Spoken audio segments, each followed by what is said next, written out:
Hello mga kabatang helmet. Ay, ba't ang labo?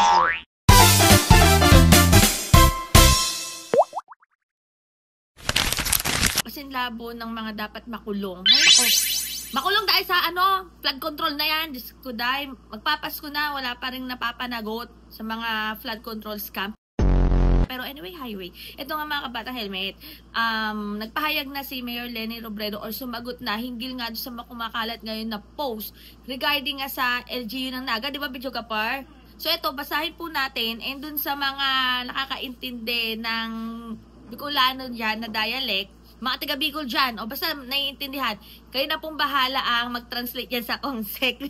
Hindi pa nagre-reply yung kaibigan ko, siguro busy na sa States kasi. Pero ayan nga mga bata helmet, pero ako naintindihan ko naman yung pahayag ni Mayor Leni, and tagang pinaliwanag niya, part by part, hinggil dyan sa statement kasi nung nag-post na yan. O ito, basta, panoorin at basahin nyo muna.